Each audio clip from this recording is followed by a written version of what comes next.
प्रदेश में रहते थे क्या?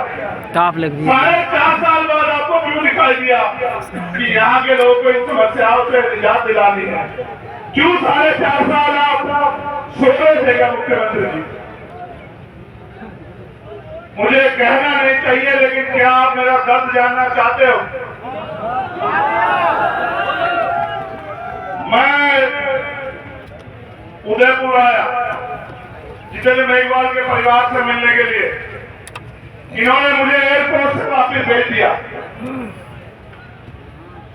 मैं उसके बाद 3 बार आया। मैं आके प्लेन से उतरता नहीं, ये मुझे एयरपोर्ट पे अरेस्ट कर लेते और फिर गाड़ी में बिठा के दिल्ली छोड़ के आते। एक बार दिल्ली छोड़ के आए, मैंने इन पर फिर भरोसा किया। मैंने इनसे हाथ जोड़ कहा कि अकेला आदमी जाना चाहता हूं इंद्र मेघवाल के परिवार से मिलने के लिए। उस परिवार को मेरी जरूरत है। एक अकेले को नहीं जाने दिया। इन्होंने मुझे फिर अरेस्ट किया, ये मुझे फिर दिल्ली छोड़ के आए। ये मुझे दिल्ली छोड़ के आए, मैंने तत्काल फ्लाइट कराई। इनके आने से पहले मैं फिर आ गया। जब मैं आ गया तो अधिकारियों ने माथा पीट लिया, कह रहा तू आदमी है क्या है? इतनी चिंता तो यहाँ के उन नेताओं को भी नहीं है, यहाँ के लोगों की, जिनको वोट देके एमएलए बना के यहाँ के लोगों ने बिठा, जितनी चिंता तुझे है। मैंने कहा कि उनका राजनीतिक रिश्ता और मेरा उनका रिश्ता है। फिर मैं वापस आया और मेरे साथी हमने प्लान बनाया कि इस बार हम यहाँ की सरकार और पुलिस को बताएंगे कि बाबा साहब के बच्चे कितने दिमागदार हैं। पुलिस की नाक के नीचे से हम लोग जालौर चले गए। जब मैं उनके घर पहुंच गया तब पुलिस को पता लगा। फिर इन्होंने क्या किया, मुझसे झूठ बोल के लेके आया। अगले दिन हमें तीसरी कर दी थी कि जयपुर तक सुरक्षा दे रहे, और जयपुर लाके फिर 50 गाड़ी लगा के पूरा जयपुर बंद करके फिर मुझे दिल्ली छोड़ के आए। मैंने इनसे कहा कि जितना फोर्स मुझे रोकने के लिए लगाते हो श्रीमान जी, इतना फोर्स इन वर्गों की सुरक्षा के लिए लगा दो तो आपके प्रदेश में अन्याय अत्याचार नहीं होगा। मैं आता भी तो करता कि आपसे तो अपील करता कि आओ लड़ो, लेकिन मैं आपसे पूछना चाहता, ओम प्रकाश रेगर का परिवार इस मंच पे है, उसकी छोटी बहन जो मेरी भी छोटी बहन है, उस माँ से उस पिता से मैंने वादा किया था कि आपके बच्चे को न्याय दिलाऊंगा, अपने छोटे भाई ओम प्रकाश रेगर को न्याय दिलाऊंगा। मैं क्यों आता हूं उसका सच ये है कि ओम प्रकाश रेगर मरने से पहले सुसाइड नोट में यहाँ के किसी नेता का नाम नहीं लिखता। वो एक बात लिखता है कि मेरा भाई आएगा चंद्रशेखर आजाद मुझे न्याय दिलाने के लिए। प्लास्टिक भीड़ में एक नौजवान भाई की हत्या कर दी जाती है। आप ये देखो, 8 महीने से कार्तिक भीड़ का परिवार न्याय के लिए लड़ रहा है। क्या जवाब दूं मैं उनको? पानी दे रहा है। आप बताओ, क्या मैं जुल यात्री आगे आगे बंद करूं या घुटने टेक दूं? आप बताओ मेरे लोगों, आप बताओ आपको क्या करना है? क्या मैं औरों की तरह इनके आगे हार मान लूं? क्या मैं औरों की तरह अपने परिवार को मरने के लिए छोड़ दूं? क्या मैं औरों की तरह घर में बैठ के एक अन्याय अत्याचार का तमाशा देखूं या लड़ूं? तुम संघर्ष करो, हम तुम्हारे साथ हैं। चंद्रशेखर तुम संघर्ष करो, हम तुम्हारे साथ हैं। तुम संघर्ष करो, हम तुम्हारे साथ हैं। तुम संघर्ष करो, हम तुम्हारे साथ हैं। तुम संघर्ष करो, हम तुम्हारे साथ हैं। तुम संघर्ष करो, हम तुम्हारे साथ हैं। तुम संघर्ष करो, हम तुम्हारे साथ हैं। तुम संघर्ष करो, हम तुम्हारे साथ हैं।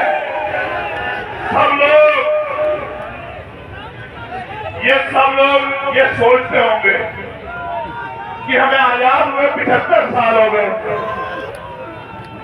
मगर ऐसा क्या है कि आज भी हम भारत में रोटी कपड़ा मकान की लड़ाई लड़ रहे हैं, हिस्सेदारी हकदारी की लड़ाई क्यों नहीं लड़ रहे? आप बताओ मेरे लोगों। तोला गुजर बहन के परिवार को क्या जवाब दो? आप बताओ इंद्र मेघवाल और जितेंद्र मेघवाल के परिवार को क्या जवाब दो? और आप बताओ लाखों लाखों नौजवानों को क्या जवाब दो? मैं एक चीज जानता कि हर जुर्म जाति की एक उम्र होती है, हर अन्याय की एक सीमा होती है और हर दमन का अंदोष होता है। अब समय आ गया है साथियों कि ये जो दमन राजस्थान में चल रहा है, इस दमन को हमें कुचल के स्वाभिमान सम्मान हक अधिकार की जिंदगी राजस्थान में प्राप्त करनी।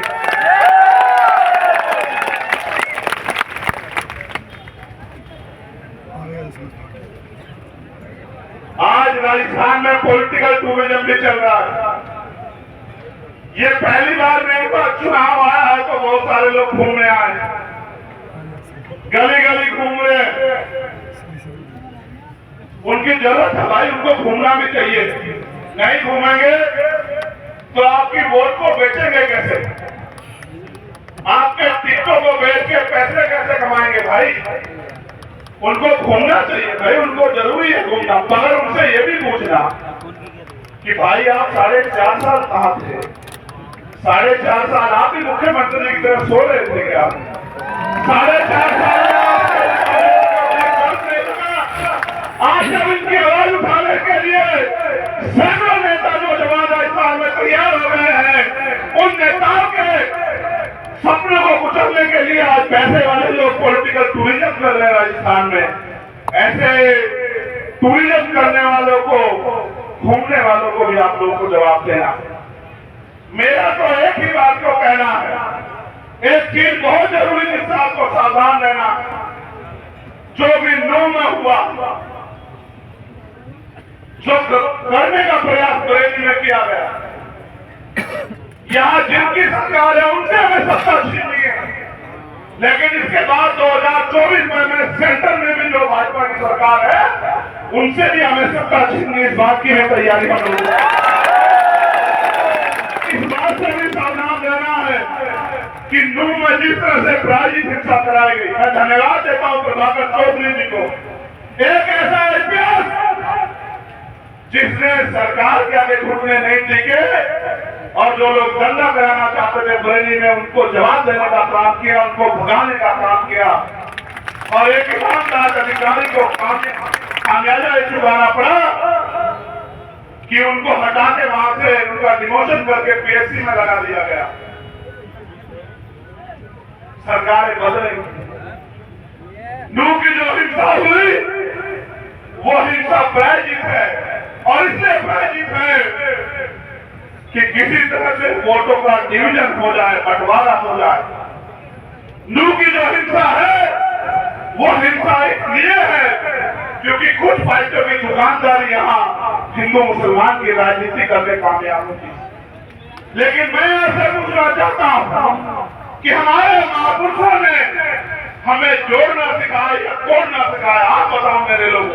जोड़ना। तो क्या किसी बंटवारे से हमारी राजनीति कामयाब हो जाएगी? इस सारे बंटवारे और हिंदू मुसलमान के दंगे के चक्कर में हमारे अपने मुद्दे दब जाते हैं। मैं पूरे समाज के बारे में नेता बैठे, मैं उनको पूछना चाहता हूँ, क्या आप 72 पूरे समाज के वीरों का बलिदान भूल गए हो क्या? जिनको भारतीय जनता पार्टी की सरकार में गोलियों से उड़ाया गया, आपके खून से गोली खेले गई।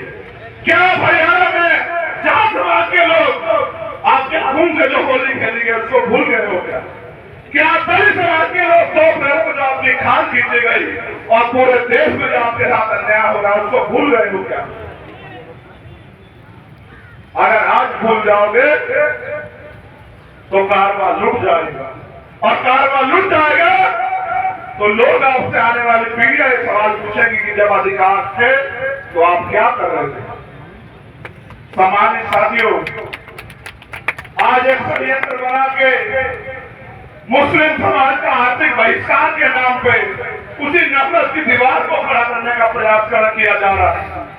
लेकिन मेरी बात पर गौर करना कि जो स्वाभिमान सम्मान आज हमें प्राप्त है, बाबा साहब से पहले ये दिलाने के लिए मैं नाम गिनाऊंगा आपको और आप याद करना। मैंने दिल्ली के मंच से भी आपको याद दिला दिया। राष्ट्रपिता ज्योतिबा फूले, छत्रपति साहब जी महाराज, पहले रामास्वामी नायकर, पहले यादव, बाबू जगदेव प्रसाद कुशवाहा, जननायक कपूरी ठाकुर, बाबू शिवदयाल चौरसिया, संत रामवीर प्रजापति जी, चौधरी कुंभाराम आर्य, सर छोटू राम, चौधरी चरण सिंह, ये सब पिछड़े वर्ग के लोग हैं, आपके अपने परिवार के लोग हैं। इन्होंने आंदोलन चलाया, उसी को आगे खींचने का काम पहले बाबा साहब अम्बेडकर ने, फिर मान्यवर काशीराम साहब ने किया। आप अपने अपनों को नहीं जानते, इसलिए आपको जब आप इतिहास नहीं जानते, इसलिए आपको हिंदू मुसलमान न मान के आपके ऊपर राज करना चाहते हैं। मैं इशारों में नहीं, मैं खुल के कह रहा हूँ कि देश से किसी भी पार्टी ने जो उस समय थी बाबा साहब अम्बेडकर को चुनाव में जीतने दिया, आपके महापुरुष को, आपके रेबर को लोकसभा में जाने नहीं दिया। अगर न होते मुसलमान और न वो खुलना से बाबा साहब अम्बेडकर को जिता के कॉन्स्टिट्यूशन असेंबली में भेजते, तो बाबा साहब अम्बेडकर संविधान नहीं लिख पाते। मेरे लोगों, कि आपको मदद किसकी करनी है, आपको हाथ किसका पकड़ना है। हमारी लड़ाई किसी जाति धर्म से नहीं है, हमारी लड़ाई में अत्याचार के खिलाफ है, ज्ञान प्राप्ति पर आधारित व्यवस्था के खिलाफ है, हमारी लड़ाई असमानता के खिलाफ है, हमारी लड़ाई हिस्सेदारी की है, हमारी लड़ाई स्वाभिमान समाज के जीवन की है। और अगर कोई मानववादी विचारधारा को, गैर बराबरी की विचारधारा को पालने कोसने का काम करेगा, वो हमारा अपना कभी नहीं हो सकता। इस बात को आपको याद रखना। हमारे साथियों, एक बार मैं आया था गोली लगने के बाद भरतपुर, और आज आया राजस्थान। मेरे जैसे हजारों लोग के खून बहेंगे। आजादी मांगने से नहीं मिलती है, आजादी की कीमत चुकानी पड़ती है। सरदार मनोज सिंह भगवान यहाँ बैठे हैं, हमारे राष्ट्रीय सचिव सोमनाथ प्रजापति जी यहाँ बैठे हैं। इतिहास गवाह है, मांगने सिर्फ भीख मिलती है, अधिकार और आजादी छीननी पड़ती है, और छीनने के लिए बल की जरूरत होती है। और साहब काशीराम जी ने कहा, जिनका दल नहीं होता उनका बल नहीं होता, और जिनके पास बल नहीं होता उनकी समस्याओं का हल नहीं होता। मैं अपनी बहनों से पूछना चाहता हूं, माओ से पूछना चाहता हूं, अगर अमीर देश में गरीबों के जैसे होते तो आप बताओ कोई गरीब रहता क्या?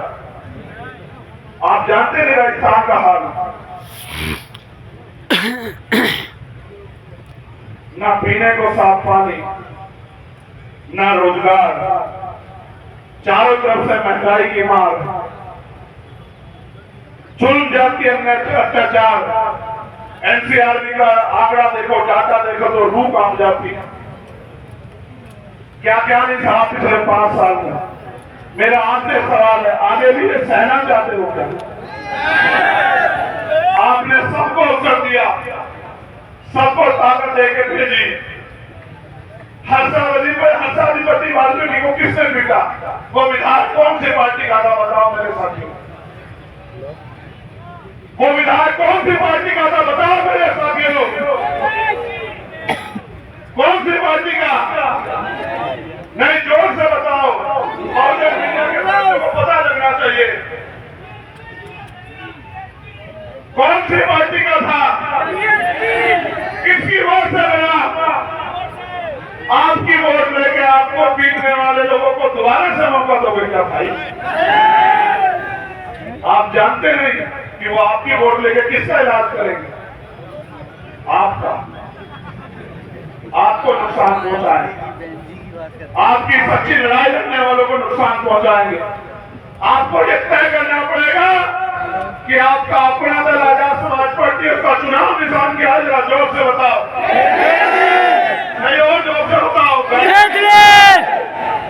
नहीं, तुम्हारी बात मुझसे